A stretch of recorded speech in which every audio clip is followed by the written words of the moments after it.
Professor Cornelli, lei è considerato il maggiore esperto in chitosano. Perché ha studiato per tutta la vita questo argomento?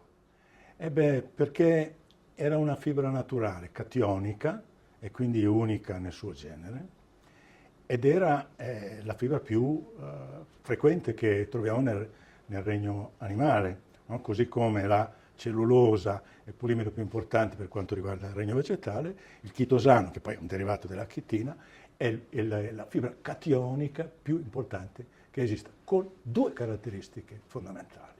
Una, che può esercitare dei legami ionici e anche può esercitare i legami ad idrogeno, in numero elevatissimo. E quindi è importante perché si adatta al regno animale e all'uomo. Microplastiche e chitosano da Procambarus clarki. Qual è la relazione tra questi due mondi e perché l'argomento è così attuale? Direi che se partiamo dalla relazione fra questi due mondi, è oramai accertato e certo che il chitosano da Procambarus clarki esercita l'azione di una specie di calamita nei confronti delle microplastiche, perché riesce a legarle sia con legami ionici e molto di più, in modo molto più efficiente, con i cosiddetti legami a idrogeno. Devo però indicare qual è la potenza di un legame ad idrogeno. La potenza è dovuta al numero, ma vi faccio un esempio semplicissimo. Il geco che cammina sul muro. Cammina grazie ai legami idrogeno. Professore, qual è lo stato attuale della ricerca scientifica su questo argomento? Diciamo che noi siamo i primi ad aver individuato la possibilità di legare le microplastiche a livello del tratto gastrointestinale e farle eliminare con le feci. Ci stanno provando tutti, soltanto che non stanno usando delle fibre di tipo naturale. Utilizzano a volte delle miscele di prodotti che però non hanno senso e semmai sono attini a ridurre lo stress ossidativo generato dalle microplastiche, però non fanno eliminare le microplastiche.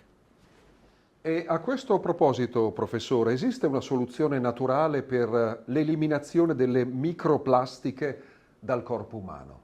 Sì, noi stiamo studiando un integratore alimentare naturale derivato da Procambarus clarki, il suo nome è Plasticder, il quale ha dimostrato di poter aumentare l'escrezione con le feci delle microplastiche che si assumono con l'alimentazione. Dunque, professore, in definitiva, quale strategia di approccio ci consiglia per l'eliminazione delle microplastiche? Innanzitutto quella di limitare l'assunzione delle microplastiche che sono nell'ambiente e di conseguenza ridurre l'uso dell'acqua in bottiglie di plastica, la cottura in recipienti cosiddetti termoresistenti, l'uso di alimenti monouso che si comprano al supermercato, che sono in contenitori di plastica. Quindi, e anche l'uso di fibre sintetiche nelle asciugamani, nelle lenzuola, eccetera. Tutto questo aumenta il contatto. L'altra cosa che si deve fare è quella di limitare l'assunzione per via orale di certi cibi, come ad esempio il pesce piccolo, e poi cercare di aumentare l'eliminazione delle microplastiche utilizzando un integratore alimentare che ne aumenta l'escrezione fecale in quanto che le lega e le fa eliminare.